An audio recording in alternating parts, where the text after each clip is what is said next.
शांति। आज है 5 जून 2025। बाप दादा के मधुर महावाक्य।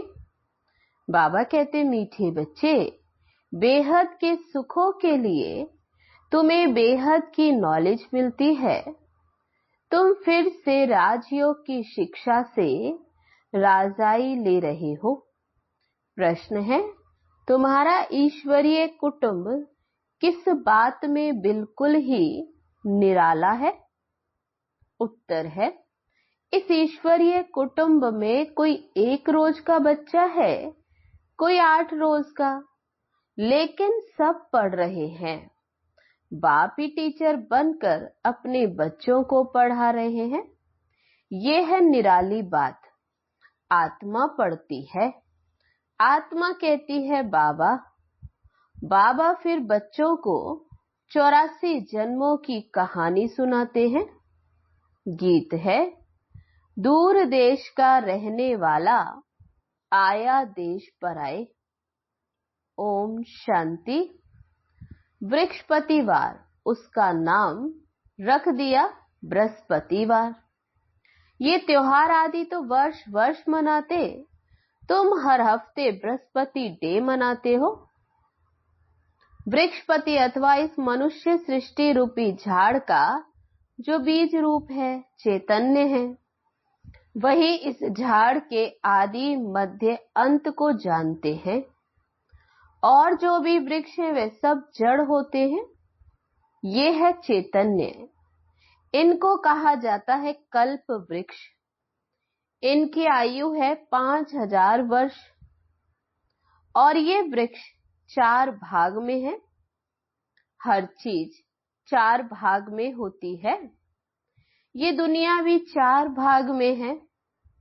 अब इस पुरानी दुनिया का अंत है। दुनिया कितनी बड़ी है, ये ज्ञान कोई भी मनुष्य मात्र की बुद्धि में नहीं। ये है नई दुनिया के लिए नई शिक्षा। और फिर नई दुनिया का राजा बनने के लिए अथवा आदि सनातन देवी देवता बनने के लिए शिक्षा भी नई है। भाषा तो हिंदी ही है। बाबा ने समझाया, जब दूसरी राजाई स्थापन होती तो उनकी भाषा अलग होती है। सतयुग में क्या भाषा होगी? सो बच्चे थोड़ा थोड़ा जानते हैं। आगे बच्चियां ध्यान में जाकर बतलाती थी, वहां कोई संस्कृत नहीं है। तो बाबा कहते, कोई सतयुग में संस्कृत भाषा नहीं। संस्कृत तो यहाँ है ना, जो यहाँ है वह फिर वहां नहीं हो सकती। तो बच्चे जानते हैं ये है वृक्षपति। उनको फादर रचता भी कहते, झाड़ का। ये है चैतन्य बीज रूप। वह सब होते हैं जड़। बच्चों को सृष्टि के आदि मध्य अंत को भी जानना चाहिए। इस समय नॉलेज ना होने के कारण मनुष्यों को सुख नहीं है। ये है बेहद की नॉलेज, जिससे बेहद का सुख होता। बाबा कहते, हद की नॉलेज से कागविष्टा समान सुख मिलता। अभी तुम जानते हो, तुम बेहद सुख के लिए अभी पुरुषार्थ कर रहे हैं। फिर से ये फिर से अक्षर सिर्फ तुम सुनते हो। तुम ही फिर से मनुष्य से देवता बनने के लिए ये राजयोग की शिक्षा प्राप्त करते। ये भी तुम जानते हो, ज्ञान का सागर बाप निराकार है। निराकारी तो बच्चे आत्माएं भी हैं, लेकिन सबको अपना अपना शरीर है। तो बाबा कहते, सभी आत्माएं तो अपना अपना शरीर लेती। इनको अलौकिक जन्म कहा जाता। तब शिव बाबा जन्म नहीं लेते।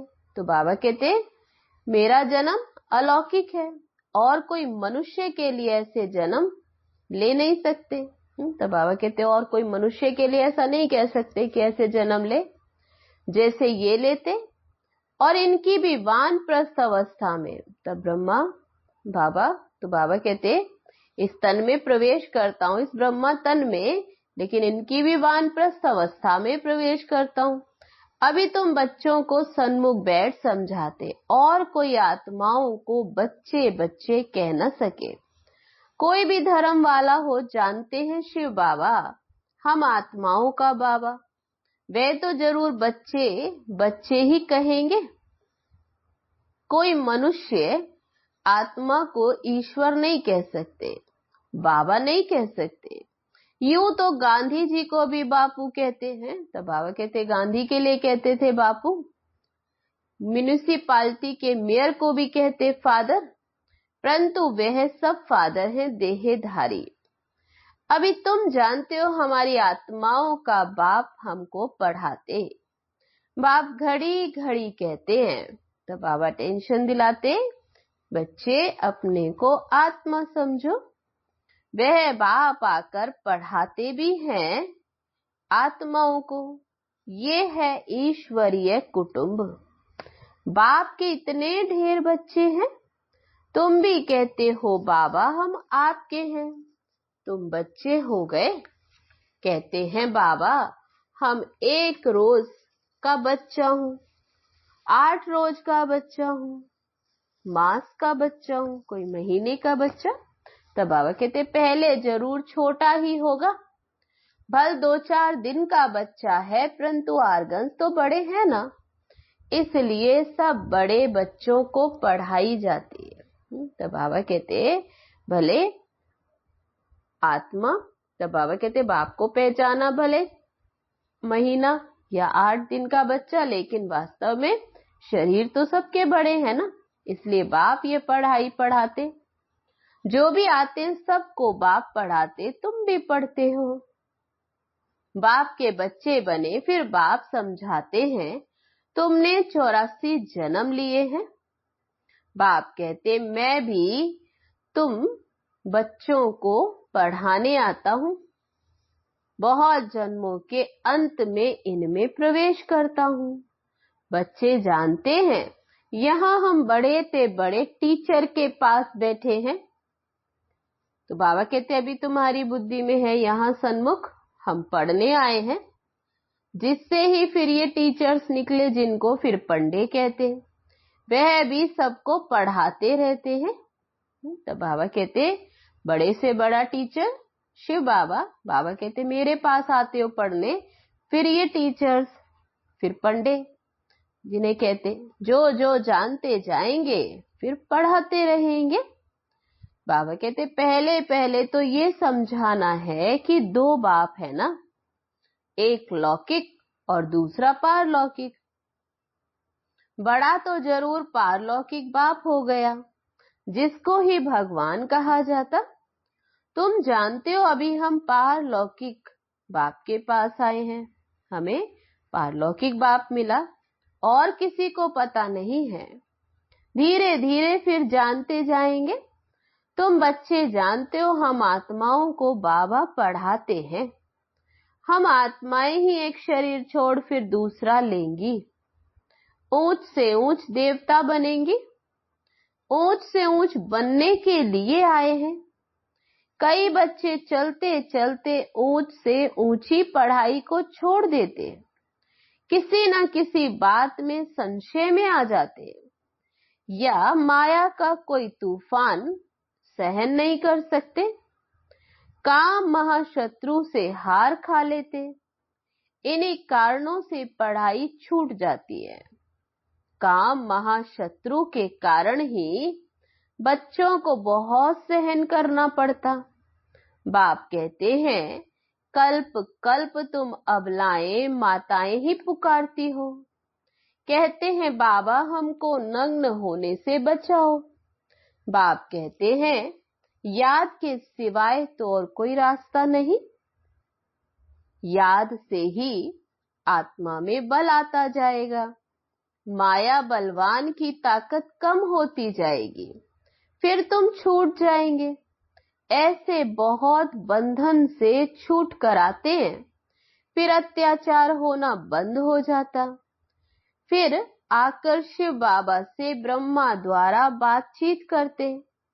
बाबा कहते ये भी आदत पड़ जानी चाहिए, बुद्धि में ये रहना चाहिए कि हम शिव बाबा के पास जाते हैं।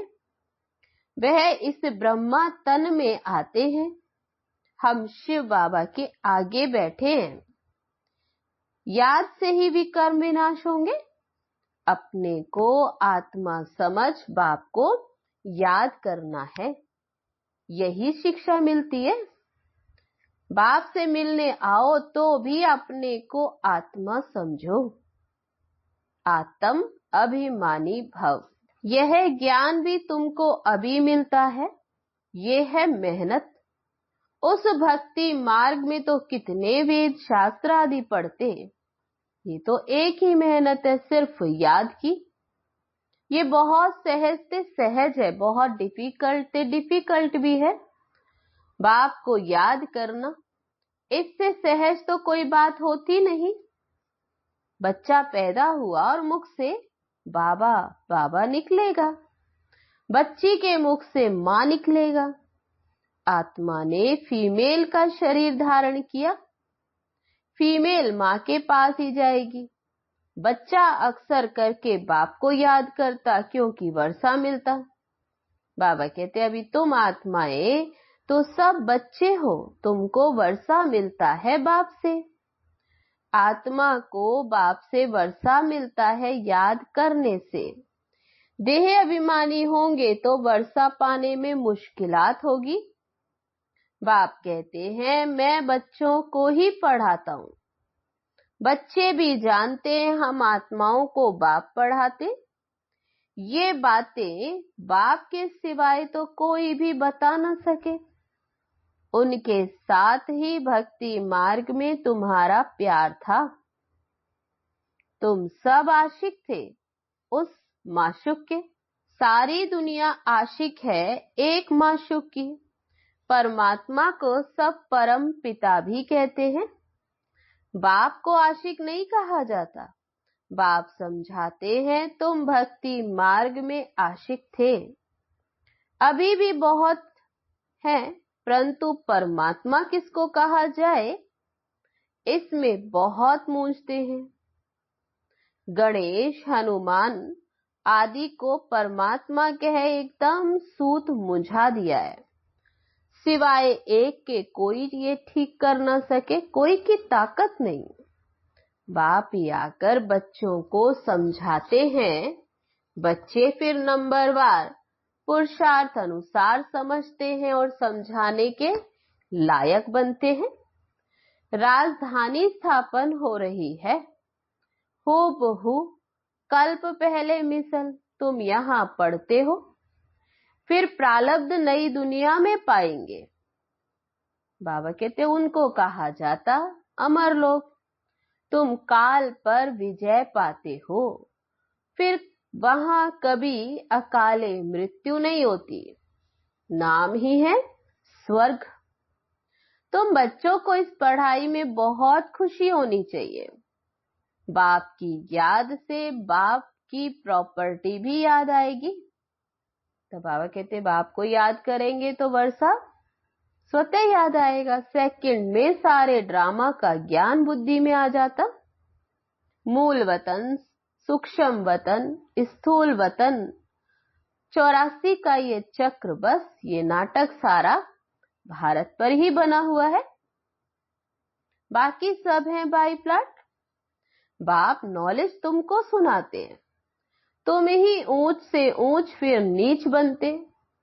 डबल सिरताज राव और फिर बिल्कुल ही रंग।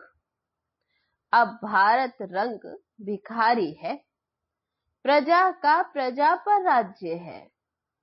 सतयुग में था डबल सिरताज, महाराजा महारानी का राज्य। सब मानते हैं आदि देव ब्रह्मा को, नाम तो बहुत दिए। महावीर भी उनको कहते, महावीर हनुमान को भी कहते हैं। वास्तव में तुम बच्चे ही सच्चे सच्चे महावीर हनुमान हो, क्योंकि तुम योग में इतना रहते हो जो माया के बल कितने भी तूफान आए। तो बाबा कहते भले कितने भी तूफान आए लेकिन तुम्हें हिला नहीं सकते। तो बाबा कहते तुम महावीर, सच्चे सच्चे महावीर हो, क्योंकि योग में रहते तो बाबा कहते फिर माया के कितने भी तूफान आए, तुम महावीर के बच्चे महावीर बने हो, क्योंकि तुम ही माया पर जीत पाते। 5 विकार रूपी रावण पर हर एक जीत पाते, कोई एक मनुष्य की बात नहीं। तुम हर एक को धनुष तोड़ना है, अर्थात माया पर जीत पानी है। इसमें कोई लड़ाई आदि की बात नहीं। यूरोप वासी कैसे लड़ते, भारत में कौरवों और यौवनों की लड़ाई। गाया भी हुआ है रक्त की नदियां बहती। बाबा कहते दूध की भी नदियां बहेंगी। विष्णु को क्षीर सागर में दिखाते लक्ष्मी नारायण है पारसनाथ। उनका फिर नेपाल तरफ पशुपति नाम रख दिया। तो बाबा कहते नाम रख दिया पशुपति नाथ। तो है एक ही विष्णु के 2 रूप, पारसनाथ और पारसनाथिनी। वह पशुपतिनाथ पति व पत्नी है। बाबा कहते ऐसे तो नहीं, उसमें विष्णु का चित्र बनाते हैं, लेक भी बनाते हैं। अब लेक में दूध कहां से आया, बड़े दिन पर उस लेक में फिर दूध डालते, फिर दिखाते हैं कि क्षीर सागर में विष्णु सोया पड़ा है। अर्थ कुछ भी नहीं समझते। 4 भुजा वाला मनुष्य तो कोई भी हो नहीं सकता। बाबा कहते ऐसा तो कोई मनुष्य होता ही नहीं। अभी तुम बच्चे सोशल वर्क करो, रूहानी बाप के बच्चे हो ना। बाप ये सब बातें समझाते, इसमें कोई संशय नहीं आना चाहिए। संशय आया माना माया का तूफान। बाबा कहते तुम हमको बुलाते ही हो पतित पावन आओ, आकर हमको पावन बनाओ। बाप कहते माँ में कम याद करो तो तुम पावन बन जाएंगे। 84 के चक्र को भी याद करना है। बाप को कहा जाता पतित पावन, ज्ञान का सागर। 2 चीज हो गई, पतितों को पावन बनाते हैं और 84 के चक्र का ज्ञान सुनाते हैं। ये भी तुम बच्चे जानते हो 84 का चक्र चलता ही रहेगा, इसकी एंड नहीं है। ये भी तुम नंबरवार पुरुषार्थ अनुसार जानते हो। बाप कितना मीठा है, उनको पतियों का पति भी कहते हैं, बाप भी है। अब बाप कहते मेरे से तुम बच्चों को बड़ा भारी वर्षा मिलता है, परंतु ऐसे मुझ बाप को भी फारगति दे देते। ये भी ड्रामा में नूंद है। पढ़ाई को ही छोड़ देते, गोया फारगति दे देते। कितने बेसमझ हैं। जो अक्लमंद बच्चे वे सहज ही सब बातों को समझकर दूसरों को पढ़ाने लग पड़ेंगे। बाबा कहते वे फौरन निर्णय लेंगे कि उस पढ़ाई से क्या मिलता है और इस पढ़ाई से क्या मिलता है, क्या पढ़ना चाहिए। बाबा बच्चों से पूछते हैं, बच्चे समझते भी हैं ये पढ़ाई बहुत अच्छी है, फिर भी कहते क्या करें, जिस्मानी पढ़ाई नहीं पढ़ेंगे तो मित्र संबंधी आदि नाराज होंगे। बाप कहते दिन प्रतिदिन टाइम बहुत थोड़ा होता जाता है, इतनी पढ़ाई तो पढ़ नहीं सकेंगे। बड़े जोर से तैयारी हो रही है, हर प्रकार से तैयारी होती है ना। दिन प्रतिदिन 1-2 में दुश्मनी बढ़ती जाती। कहते भी हैं ऐसी ऐसी चीजें बनाई हैं जो फट से सबको खलास कर देंगे। तुम बच्चे जानते हो ड्रामा अनुसार अब लड़ाई लग नहीं सकती। राजाई स्थापन होनी है, तब तक हम भी तैयारी कर रहे हैं। तब बाबा कहते अभी तैयारी करते रहते, अभी जानते। तब बाबा कहते अभी राजाई स्थापन होनी है, तुम्हारी पिछाड़ी में बहुत प्रभाव निकलना है। गाया भी जाता अहो प्रभु तेरी लीला, ये इसी समय का गायन है। ये भी गाया हुआ है तुम्हारी गतमत न्यारी। सब आत्माओं का पाठ न्यारा है। अभी बाप तुमको श्रीमत दे रहे हैं कि माँ में कम याद करो तो भी कर्म विनाश होंगे। तो कहां श्रीमत, कहां मनुष्यों की मत, कितना अंतर तुम जानते हो। विश्व में शांति सिवाय परम पिता परमात्मा के कोई भी कर न सके। 100% पवित्रता, सुख, शांति 5000 वर्ष पहले मौखिक ड्रामा अनुसार स्थापन कर रहे हैं। कैसे? सो आकर समझो। तुम बच्चे भी मददगार बनते हो। जो बहुत मदद करेंगे वह विजय माला के दाने बन जाते हैं। तुम बच्चों के नाम भी कितने रमणीक थे। वह नाम की लिस्ट एल्बम में रख देनी चाहिए। तुम भट्टी में थे, घर बार छोड़ बाप के आकर बने। एकदम भट्टी में आकर पड़े। ऐसी पक्की भट्टी थी जो अंदर कोई भी आ न सके। जब बाप के बन गए तो फिर नाम तो जरूर होने चाहिए। सब कुछ सरेंडर कर दिया, इसलिए फिर नाम रख दिए। तब मर्जीवा जन्म हुआ तो बाबा कहते फिर नाम रखा। वंडर है ना, बाप ने सबके नाम रखे।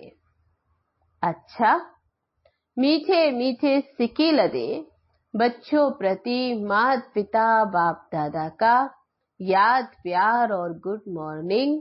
रूहानी बाप की रूहानी बच्चों को नमस्ते। हम रूहानी बच्चों की रूहानी बाप दादा को नमस्ते नमस्ते। ओम शांति। अब है धारणा के लिए मुख्य सार। पहली पॉइंट, किसी भी बात में संशय बुद्धि नहीं बनना है। माया के तूफानों को महावीर बन पार करना है। ऐसा योग में रहो जो माया का तूफान हिला न सके। दूसरी पॉइंट, अक्लमंद बन अपनी जीवन ईश्वरीय सेवा में लगानी है। सच्चा सच्चा रूहानी सोशल वर्कर बनना है। रूहानी पढ़ाई पढ़नी और पढ़ानी है। वरदान है आज का, अहम और वहम को समाप्त कर रहम दिल बनने वाले विश्व कल्याणकारी भव। कैसी भी अवगुण वाली, कड़े संस्कार वाली, कम बुद्धि वाली, सदा ग्लानि करने वाली आत्मा हो, लेकिन जो रहम दिल विश्व कल्याणकारी बच्चे हैं वे सर्व आत्माओं के प्रति लाफुल के साथ लवफुल होंगे। कभी इस वहम में नहीं आएंगे कि ये तो कभी बदल ही नहीं सकते, ये तो है ही ऐसे, या ये कुछ नहीं कर सकते, मैं ही सब कुछ हूं। ये कुछ नहीं। इस प्रकार का अहम और वहम छोड़ कमजोरियों व बुराइयों को जानते हुए भी क्षमा करने वाले रहम दिल बच्चे ही विश्व कल्याण की सेवा में सफल होते हैं। स्लोगन है, जहां ब्राह्मणों के तन मन धन का सहयोग है वहां सफलता साथ है। अब है आज के लिए अव्यक्त इशारा। आत्मिक स्थिति में रहने का अभ्यास करो, अंतर्मुखी बनो। बाबा कहते आत्माएं जब आपके आत्मिक स्वरूप का अनुभव करेंगी तब वह बाप की तरफ आकर्षित होकर अहो प्रभु के गीत गाएंगी और देह भान से सहज अर्पण हो जाएंगी। अहो आपका भाग्य, ओहो मेरा भाग्य। इस भाग्य के अनुभूति के कारण देह और देह के संबंध की स्मृति का त्याग कर देंगी।